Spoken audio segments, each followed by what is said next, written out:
ঢাকায় ৩০০ কেন্দ্রে দেয়া হবে টিকা, ৪২,০০০ কর্মীকে দেয়া হচ্ছে প্রশিক্ষণ, জানালেন স্বাস্থ্যমন্ত্রী। করোনায় আরও ১৬ মৃত্যু, নতুন শনাক্ত ৬৯৭ জন। সাংবাদিক হুমায়ুন কবির পালু হত্যা মামলায় বিস্ফোরক আইনে ৫ জনের যাবজ্জীবন।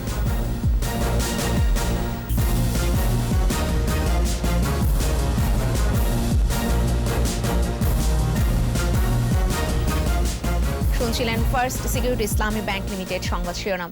প্রত্যেককে আমন্ত্রণ জানাচ্ছি ২১ দেশের সংবাদে, সাথে থাকছে আমি ফেরদৌস আহমেদ। দর্শক, ২১ টেলিভিশনের সংবাদ একই সাথে সরাসরি দেখতে পাবেন আমাদের ফেসবুক পেজ www.facebook.com/2124 অনলাইনে। যাচ্ছি বিস্তারিত সংবাদে। ঢাকায় ৩০০টি কেন্দ্র থেকে করোনা ভাইরাসের টিকা দেয়া হবে। এজন্য প্রস্তুত রয়েছেন ৪২,০০০ প্রশিক্ষিত কর্মী। রাজধানীতে এক মিট দ্য প্রেস অনুষ্ঠানে একথা জানান স্বাস্থ্যমন্ত্রী জাহিদ মালেক। চুক্তি অনুযায়ী ২৬ জানুয়ারির মধ্যেই ভারত থেকে প্রথম ধাপের আসবে বলেও জানিয়েছেন স্বাস্থ্যমন্ত্রী। বিস্তারিত জানাচ্ছেন স্মৃতি মণ্ডল।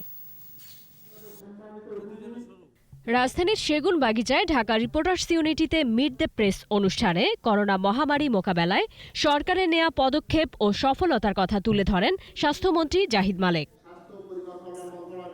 স্বাস্থ্যমন্ত্রী জানান, চুক্তি অনুযায়ী ভারতের সেরাম ইনস্টিটিউটে উৎপাদিত অক্সফোর্ড অ্যাস্ট্রাজেনেকার ভ্যাকসিনের প্রথম লট আসবে ২৬ জানুয়ারির মধ্যে। এর আগেই ভারত সরকারের উপহার হিসেবে দেয়া ভ্যাকসিন আসতে পারে বলেও জানান তিনি। ভারত সরকারও কিছু ভ্যাকসিন আমাদেরকে উপহার স্বরূপ দিবে, সেটারও আমরা আশা করছি যে কোনো সময় চলে আসবে। রাশিয়ার স্পুটনিক ভ্যাকসিন, তার সাথে আমরা ভিডিও কনফারেন্স করেছি, আমরা সেনোফির সাথে করেছি, আমরা চায়নার সাথে করেছি, আমরা মডার্নার সাথে করেছি, আমরা ফাইজারের সাথে করেছি। অর্থাৎ যারা পটেনশিয়াল ভ্যাকসিন ম্যানুফ্যাকচারার, সকলের সাথে আমাদের আলোচনা হয়েছে। প্রতিটি সাংবাদিক করোনা টিকা পাবে। পর্যায়ক্রমে বয়স অনুযায়ী দেশের সকলেই ভ্যাকসিন পাবে বলে জানান মন্ত্রী। প্রতিটি সাংবাদিক পাবে, এবং সেটা ঢাকায় যারা আছেন তারা প্রথম ফেজেই পেয়ে যাবেন আশা করি। রাজধানীর সরকারি হাসপাতাল ও ডায়াগনস্টিক সেন্টারে ৩০০ টিকাদান কেন্দ্র খোলা হবে। টিকার পার্শ্ব প্রতিক্রিয়া প্রসঙ্গে জানতে চাইলে স্বাস্থ্যমন্ত্রী বলেন, এর জন্য প্রয়োজনীয় সব ব্যবস্থা থাকবে। ৪২,০০০ লোক আমরা ট্রেন করছি যারা ভ্যাকসিন দিবে সারা বাংলাদেশে। আমরা স্টোরেজ ফ্যাসিলিটি তৈরি করছি হাসপাতালে বা ডায়াগনস্টিক সেন্টার, সেখানেই টিকা দেওয়ার ব্যবস্থা এখন ঢাকা শহরে যেগুলো করা হয়েছে ৩০০রও অধিক। যদি কেউ অসুস্থ হয়ে পড়ে তাকে তাৎক্ষণিকভাবে চিকিৎসা আমরা দিতে পারবো। কাজেই সরকার যখন টিকা বিনামূল্যে দিচ্ছে, তাহলে তাদের সেবাটাও তো সরকার দিবে। বাংলাদেশ $৪ দিয়ে টিকা কিনেছে, আর পরিবহন খরচ পড়েছে $1, জানান স্বাস্থ্যমন্ত্রী। আমাদের চুক্তিতেই আছে ভারত সরকার যে দামে কিনবে, সে আমাদের দাম থেকে যদি কম হয় তাহলে আমাদেরকে সে কম দামে দিবে, আর আমাদের যে দামে চুক্তি হয়েছে তার থেকে বেশি হলে পরে আমরা বেশি দামটি দিব না। স্মৃতি মণ্ডল, ২১ টেলিভিশন, ঢাকা। কোভিড-১৯-এ ২৪ ঘন্টায় মারা গেছে ১৬ জন, মৃতের সংখ্যা বেড়ে ৭,৯২২। একদিনে করোনা শনাক্তের হার ৫.৪৯%। স্বাস্থ্য অধিদপ্তরের তথ্য অনুযায়ী ৩১৮তম দিনে দেশের ১৯৯টি ল্যাবে করোনা পরীক্ষা হয়েছে ১২,৭০৭ জনের। করোনা পরীক্ষায় শনাক্ত ৬৯৭। শনাক্তের সংখ্যা বেড়ে ৫,২৮,৩২৯। নতুন ৭৩৬ জন সহ সুস্থ হয়েছে ৪,৭৩,১৭৩। করোনায় এ পর্যন্ত মৃত্যু হার ১.৫০%। সুস্থতার হার ৮৯.৫৬%। শনাক্ত হার ১৫.22%। নোয়াখালীর খাতিয়ার আদর্শ গ্রামে পল্লী চিকিৎসককে বিবস্ত্র ও এক নারীকে নির্যাতন করে ভিডিও সামাজিক যোগাযোগ মাধ্যমে ছড়িয়ে দেওয়ার ঘটনায় এজাহারভুক্ত ৫ আসামিকে গ্রেফতার করেছে পুলিশ।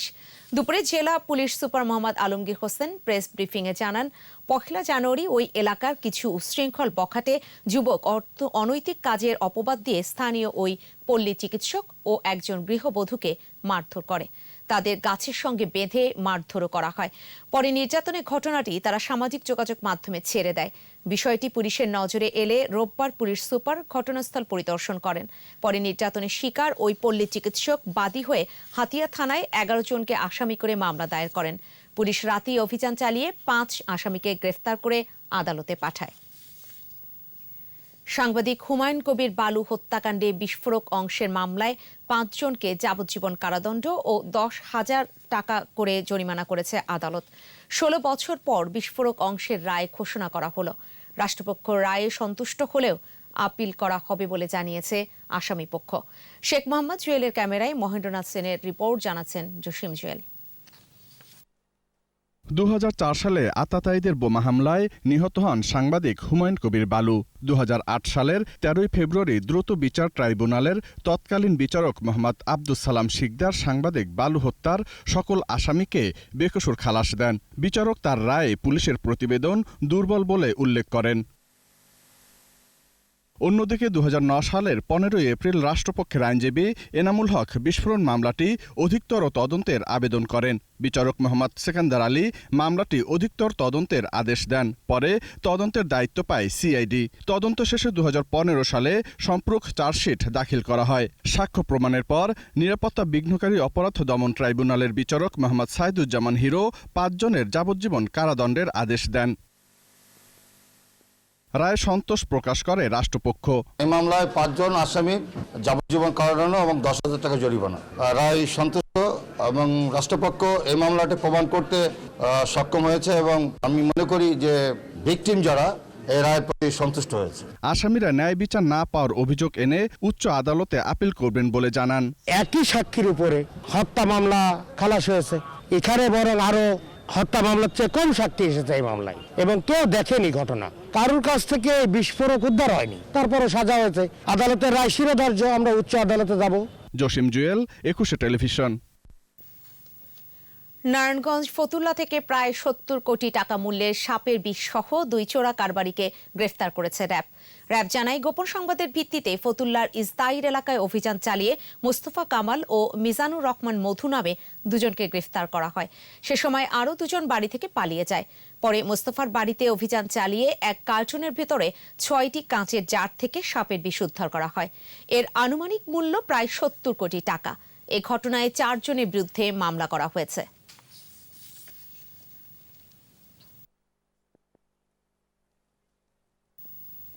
দিনাজপুর, সৈয়দপুর, নীলফামারী, বগুড়া, নওগাঁ ও সিলেট অঞ্চলসমূহের উপর দিয়ে বয়ে যাচ্ছে মৃদু শৈত্যপ্রবাহ।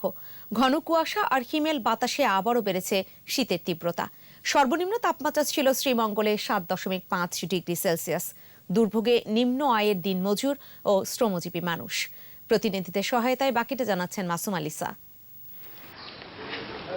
রংপুরে প্রচণ্ড শীতে জনজীবন স্থবির হয়ে পড়েছে। সেই সাথে ব্যাপকভাবে ছড়িয়ে পড়েছে নিউমোনিয়া, কোল্ড ডায়রিয়া, শ্বাসকষ্ট সহ নানান রোগবালাই। গত এক সপ্তাহে রংপুর মেডিকেল কলেজ হাসপাতালে শীতজনিত রোগে আক্রান্ত হয়ে ১৭ জন মারা গেছে। তাদের মধ্যে বেশিরভাগই শিশু ও বয়স্ক।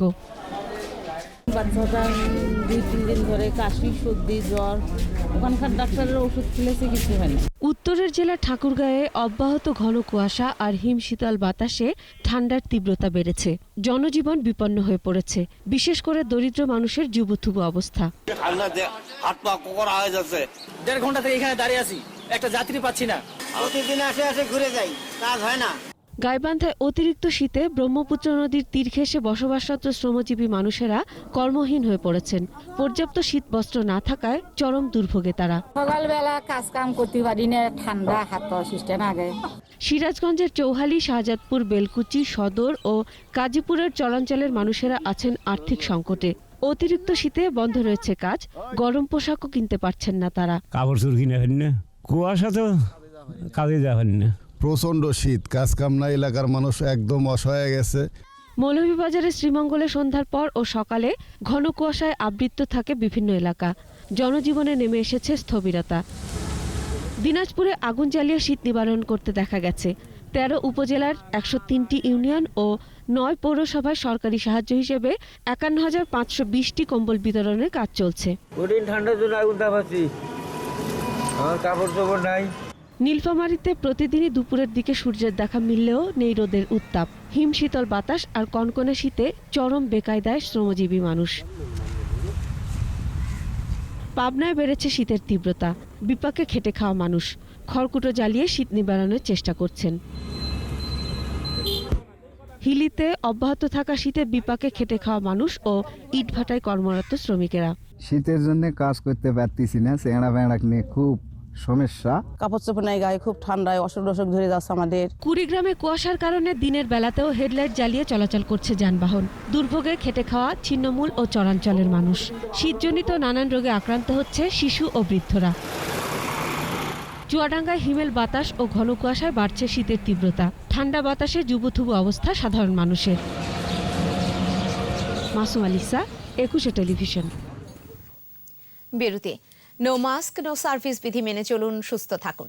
যখন ফিরবো তখন থাকবে। পর্যটকদের কাছে বাড়ছে ক্ষুদ্র নৃগোষ্ঠীর তৈরি পোশাকের কদর, সরকারি সহায়তার দাবি।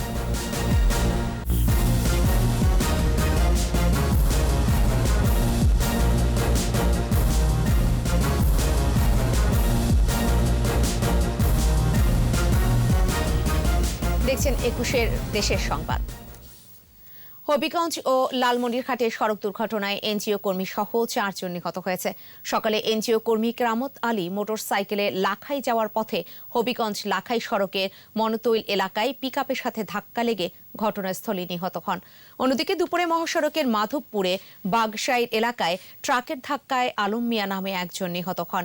এদিকে লালমনিরহাটে দুর্ঘটনায় হাতিবান্ধা থানায় কর্মরত পুলিশের ডিএসপি শাখার উপপরিদর্শক আব্দুল মতিন ও কনস্টেবল মজিবুল হক নিহত হন।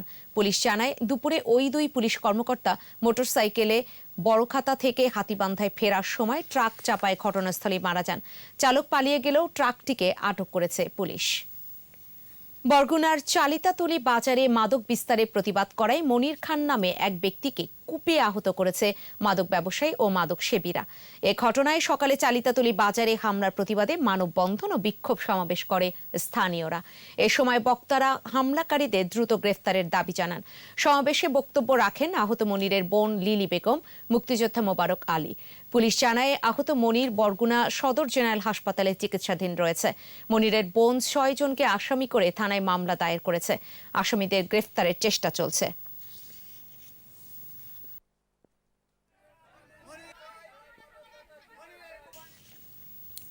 চার দফা দাবিতে বিক্ষোভ মিছিল ও মানববন্ধন করেছেন নড়াইল টেকনিক্যাল স্কুল অ্যান্ড কলেজের ডিপ্লোমা ইঞ্জিনিয়ারিং ও পলিটেকনিক ইনস্টিটিউটের শিক্ষার্থীরা। দুপুরে নড়াইল টেকনিক্যাল স্কুল অ্যান্ড কলেজের ডিপ্লোমা ইঞ্জিনিয়ারিং কলেজের শিক্ষার্থীরা কলেজ চত্বর থেকে বিক্ষোভ মিছিল বের করে। পরে নড়াইল প্রেস ক্লাব চত্বরে এসে মানববন্ধন অনুষ্ঠিত হয়। এ সময় শিক্ষার্থীরা অতিরিক্ত ফি প্রত্যাহার করা সহ প্রাইভেট পলিটেকনিকে সেমিস্টার ফি অর্ধেক করারও দাবি জানায়। এদিকে অতিরিক্ত ফি প্রত্যাহার সহ 4 দফা দাবিতে ঢাকা চট্টগ্রাম মহাসড়ক অবরোধ করেছে ফেনী সরকারি বেসরকারি সব পলিটেকনিক ইনস্টিটিউটের শিক্ষার্থীরা।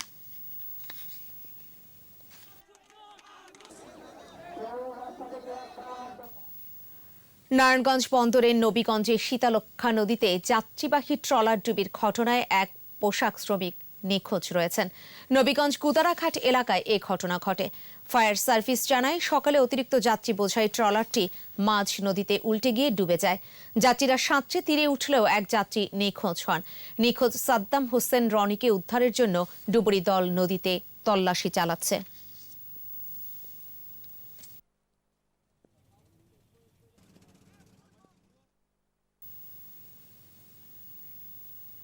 এদিকে নারায়ণগঞ্জের বন্দরের সৌমবাড়ি এলাকায় শীতলক্ষা নদী থেকে কলেজ ছাত্র সুজন মাহমুদের মরদেহ উদ্ধার করেছে পুলিশ। দুপুরে নৌ পুলিশের সদস্যরা বন্দরের সৌমবাড়ি এলাকায় শীতলক্ষা নদীতে ভাসমান অবস্থায় তার মৃতদেহ উদ্ধার করে। নিহত সুজন মাহমুদ বন্দরের দক্ষিণ কলাবাগ এলাকার আবুল হোসেনের ছেলে ও সরকারি তোলারাম কলেজে অধ্যয়নরত ছিল। ধারণা করা হচ্ছে তাকে হত্যার পর নদীতে ফেলে দেওয়া হয়। 4 দিন আগে সুজন এক অনুষ্ঠানে গিয়ে নিখোঁজ হন।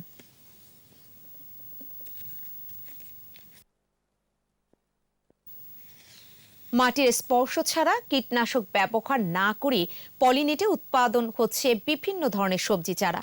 এ পদ্ধতিতে বছরব্যাপী চারা উৎপাদন করছেন বগুড়ার কৃষক রোকন তালুকদার।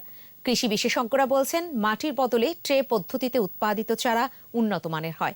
বগুড়া থেকে আবুল কালাম আজাদের রিপোর্ট, জানাচ্ছেন মাসুম আলিসা। কোকোপিট পদ্ধতিতে চারা উৎপাদনকালে পোকামাকড়ের আক্রমণ হয় না, খরচও কম হয়। সবজি ভান্ডার হিসেবে খ্যাত বগুড়া জেলার কৃষকরা সনাতন পদ্ধতিতে সবজি চারা উৎপাদন করে আসছিল। এখন তারা নজর দিয়েছেন আধুনিক কৃষি পদ্ধতির দিকে।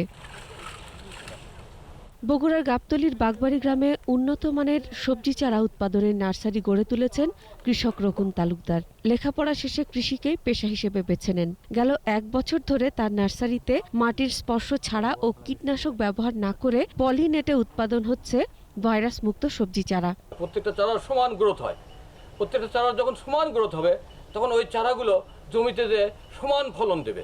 অথচ মাটির চারাগুলো আমরা যেটা পাচ্ছি ট্র্যাডিশনাল, সেই চারাগুলোতে আপনার 30% 35% চারা আপনার হয়তো ছোটো বড়ো বা বিভিন্ন সমস্যা তৈরি হয় খাদ্য এবং স্পেসিংয়ের জন্য।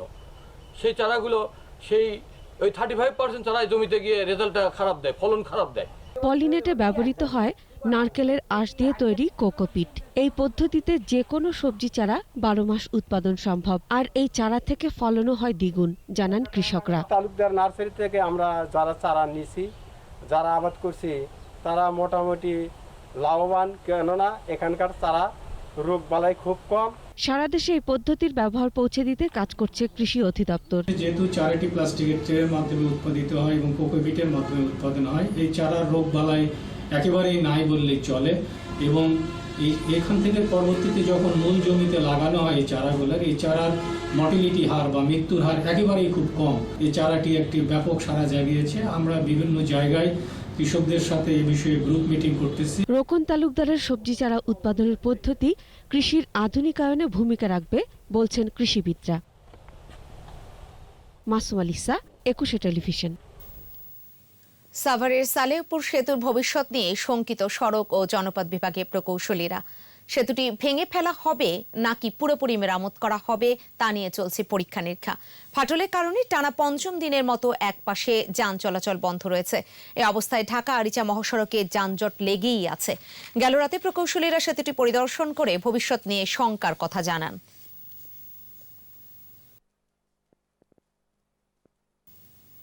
এইচএস কোর্ট নিয়ে জটিলতা কাটিয়ে 4 দিন বন্ধের পর দিনাজপুরের হিলে স্থলবন্দর দিয়ে আবারও ভারত থেকে চাল আমদানি শুরু হয়েছে।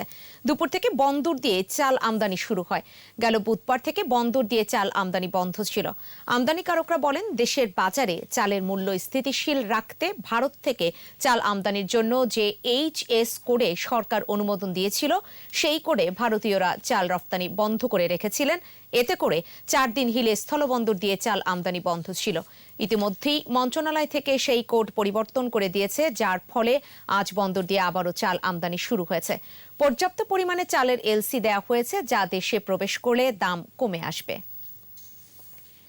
14 ফেব্রুয়ারি চতুর্থ ধাপে নোয়াখালীর চাটখিল ও সোনাইমুড়ি পৌর নির্বাচনে মনোনয়নপত্র জমা দিয়েছেন প্রার্থীরা।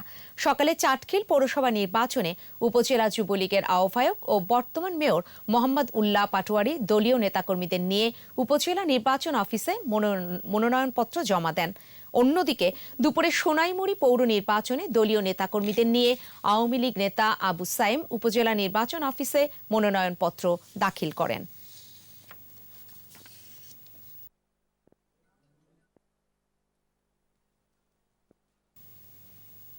চট্টগ্রাম সংবাদ।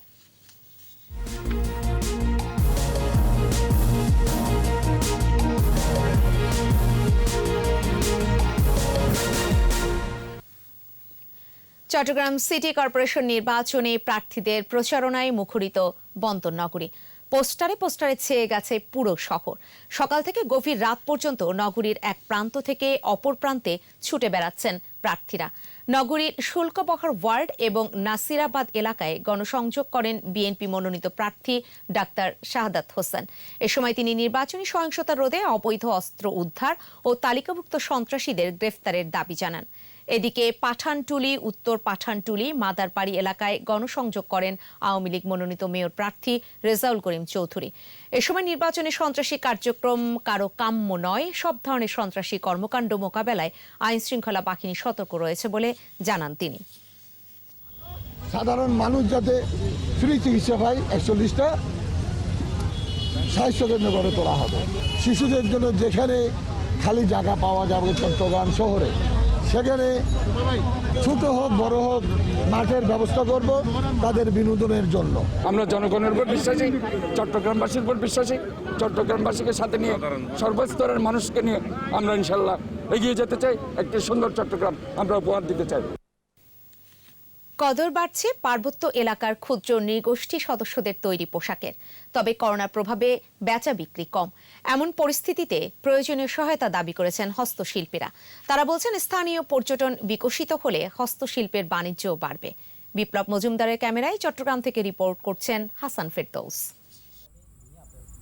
পাহাড়, মেঘ আর লেকের অপূর্ব সৌন্দর্যের মেলবন্ধন চট্টগ্রামের পার্বত্য এলাকা। শীত এলেই পর্যটকরা ছুটে যান পার্বত্য এলাকার সৌন্দর্যের টানে। পর্যটকদের অন্যতম আকর্ষণ ক্ষুদ্র নৃগোষ্ঠীর সদস্যদের তৈরি পোশাক আর হস্তশিল্প। পাহাড়ি শিল্পপণ্যের কদর থাকলেও করোনা সংক্রমণের প্রভাবে বেচাকেনা কম, জানান বিক্রেতারা। করোনার কারণে একটু আপনার পিছনে পড়ে আছি, আর একটু যদি এখানে ডেভেলপ হয় তাহলে আমরা আরও ব্যবসা করতে পারবো, ডেভেলপ করতে পারি, সুন্দর করতে পারি, আরো পর্যটক আসবে, আরো বেচা কেনা বেশি হবে, বেশি আসতেছে আর বেচাই নাই ভালো। অবকাঠামোগত উন্নয়ন ও আর্থিক সহায়তা পেলে পোশাক আর হস্তশিল্প হতে পারে সংশ্লিষ্ট জনগোষ্ঠীর জীবিকার অন্যতম অবলম্বন।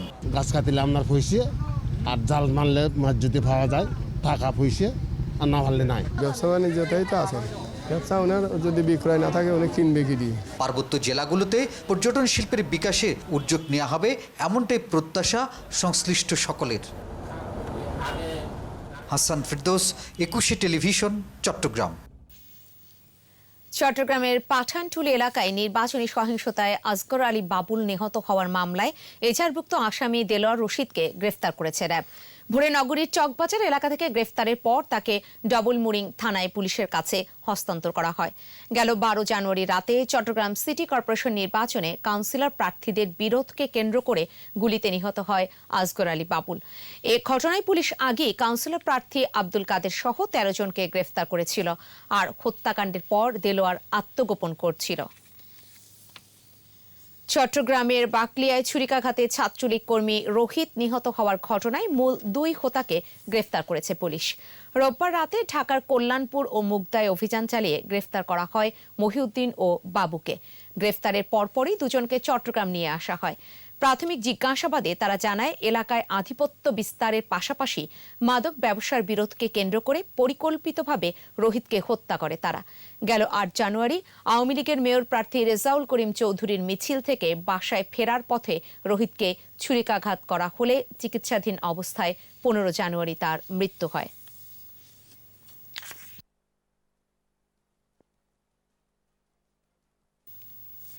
শেষ করব 21 দেশের সংবাদ। তবে যাবার আগে ফার্স্ট সিকিউরিটি ইসলামী ব্যাংক লিমিটেড সংবাদ শিরোনামগুলো জানিয়ে দিব আরও একবার।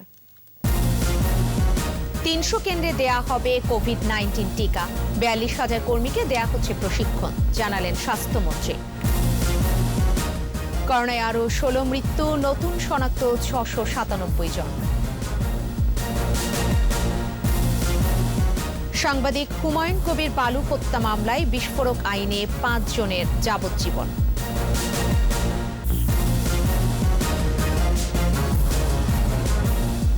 21 টেলিভিশনের সর্বশেষ খবর জানতে ডায়াল করতে পারেন 2021 নম্বরে, আর ভিজিট করুন 21tv.com এই ওয়েবসাইটে। এছাড়া ফেসবুকে ভিজিট করতে পারেন facebook.com/2124 অনলাইনে। এতক্ষণ সাথে থাকার জন্য ধন্যবাদ। পরবর্তী সংবাদ রয়েছে সন্ধ্যা 7টায়। দেখার আমন্ত্রণ রইল। স্বাস্থ্যবিধি মেনে চলুন, সুস্থ থাকুন।